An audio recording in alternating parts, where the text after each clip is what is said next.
Il était une fois, dans un lointain pays d'Orient, un charpentier nommé Ali Baba, qui vivait pauvrement avec son épouse. Ali Baba allait souvent dans la forêt avec son âne pour y couper du bois et le revendre en ville. Un jour qu'il était allé chercher du bois dans la forêt comme à l'ordinaire, il entendit un bruit de galop. C'était un groupe de cavaliers qui se dirigeait tout droit vers lui. Et les hommes n'avaient rien d'aimable. Ce sont certainement des voleurs. Je ferais mieux de me cacher. Ali Baba cacha son âne derrière les buissons et grimpa à un arbre. Les hommes arrivèrent et s'arrêtèrent juste sous l'arbre. Ali Baba les compta. Ils étaient 40 exactement.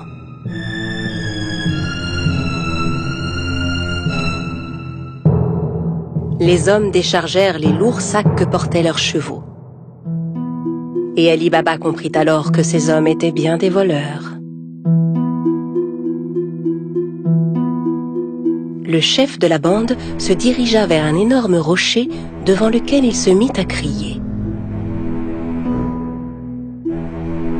Sésame, ouvre-toi! Soudain, il se passa une chose incroyable. Le gros rocher glissa sur le côté comme une porte coulissante, laissant apparaître une grotte. Les voleurs entrèrent un par un en portant leurs gros sacs. Quand le dernier fut entré, la porte se referma automatiquement. Ali Baba était médusé par ce qu'il voyait.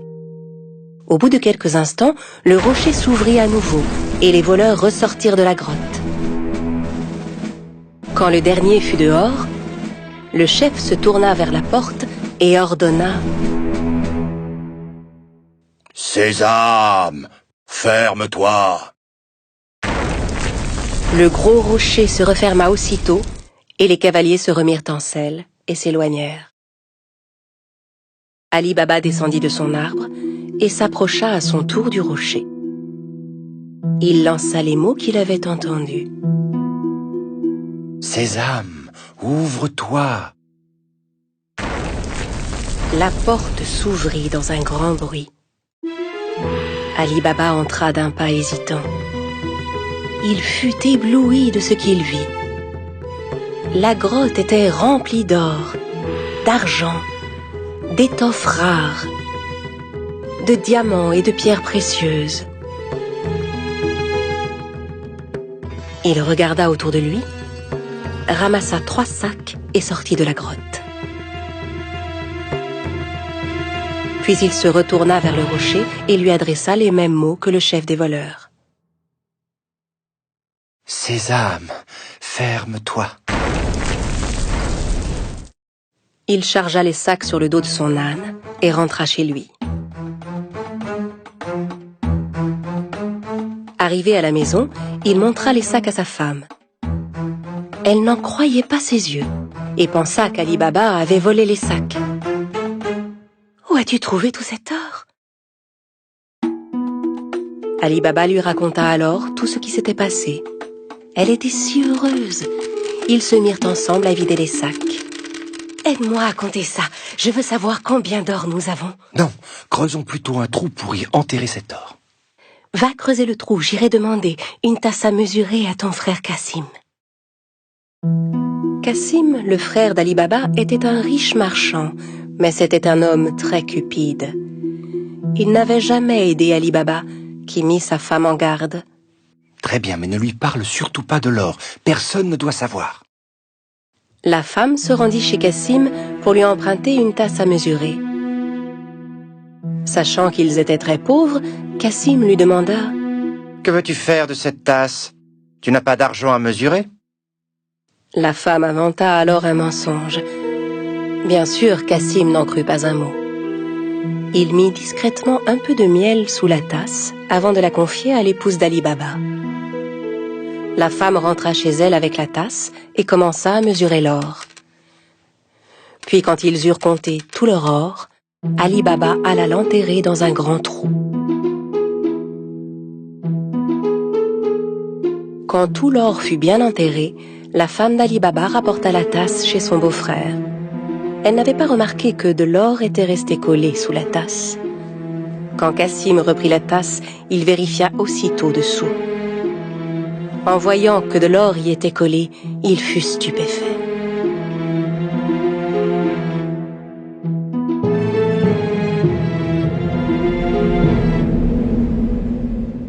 Je me demande où Ali Baba a pu trouver cet or.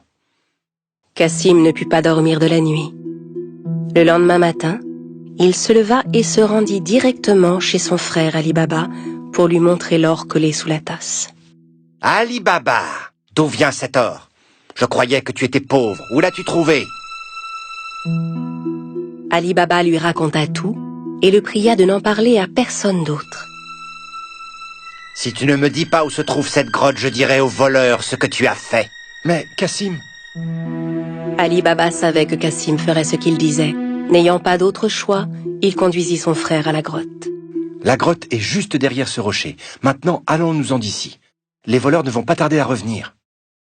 Ali Baba et Cassim rentrèrent chez eux, mais Cassim ne cessait de penser à la grotte.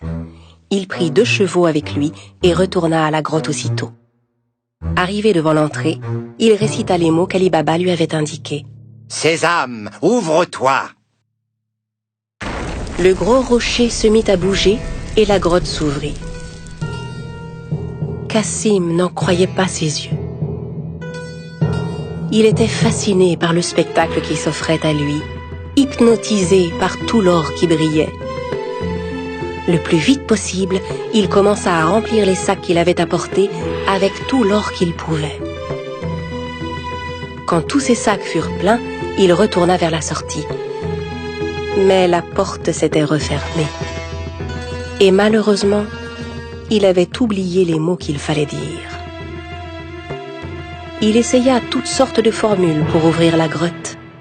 « Porte, ouvre-toi Rocher, ouvre-toi Grotte, ouvre-toi » Mais quels que soient les mots, la porte restait fermée. Cassim commença à paniquer. Il chercha une autre porte, mais n'en trouva aucune. Au bout d'un moment, les voleurs revinrent à leur grotte. Quand ils virent les chevaux de Cassim, ils se méfièrent et sortirent leurs épées. « Sésame, ouvre-toi »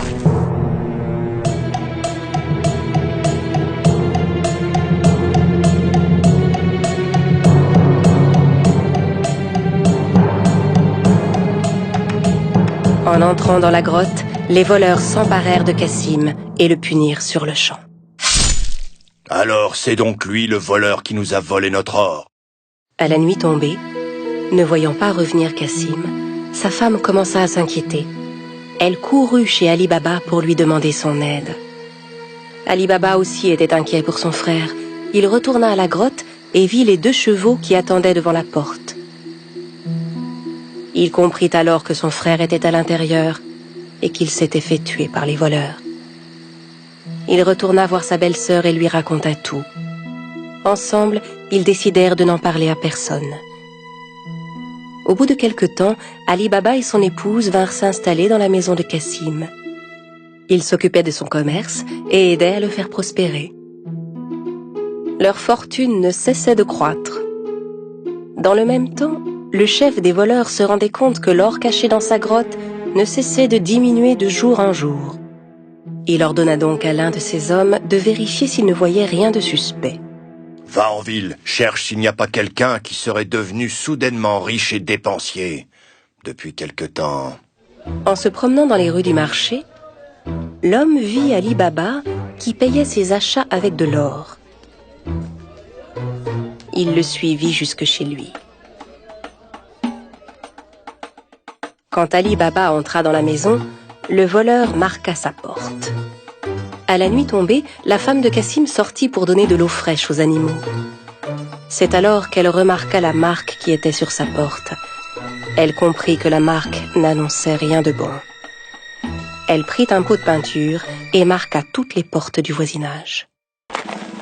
Au petit matin, les 40 voleurs arrivèrent pour retrouver la maison d'Ali Baba. Incapable de distinguer la maison parmi toutes celles qui portaient des marques, Ils furent contraints de repartir. Mais le chef était bien décidé à retrouver Ali Baba. Il se déguisa et alla rôder du côté du marché.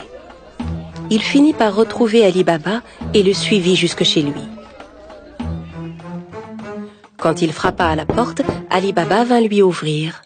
« J'ai fait un long voyage. J'ai rapporté des jarres d'huile d'olive. On dit que vous êtes le marchand le plus riche de la région. Peut-être voudriez-vous en acheter ?»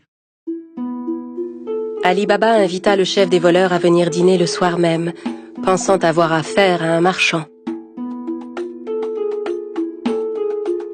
Le voleur apporta avec lui 40 jarres d'huile d'olive chez Ali Baba. Ali Baba avait demandé à ses servants de préparer un bon dîner pour son hôte. Ali Baba proposa à son invité de passer la nuit chez lui, ce que, bien sûr, il accepta sans hésiter. Tandis qu'Ali Baba et le voleur étaient attablés pour dîner, la femme de Cassim voulut s'approcher des jarres d'huile d'olive pour voir. C'est alors qu'elle entendit des bruits étranges. « On sort maintenant ?»« Non, pas encore. » En entendant que c'étaient les voleurs qui étaient dans les jarres et non pas l'huile, elle comprit que c'était un piège. Elle alla aussitôt à la cuisine pour faire bouillir de l'huile. Puis elle revint verser de l'huile bouillante dans chacune des jarres.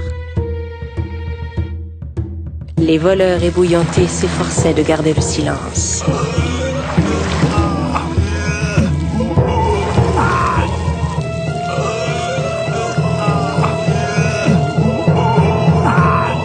À minuit, quand tout le monde était endormi, le chef des voleurs alla vers les jarres. « Vous pouvez sortir maintenant. » N'ayant aucune réponse, il appela à nouveau.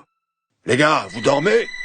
N'entendant à nouveau aucune réaction, il décida d'ouvrir les jarres et fut terrifié de ce qu'il vit. Terrorisé à l'idée de se faire attraper à son tour, il s'enfuit et ne revint jamais. Le lendemain matin, la femme de Cassim raconta à Ali Baba ce qui s'était passé. Cette fois, il savait qu'il n'aurait plus jamais à s'inquiéter des voleurs. À partir de ce jour, Ali Baba et sa famille menèrent une vie riche et heureuse.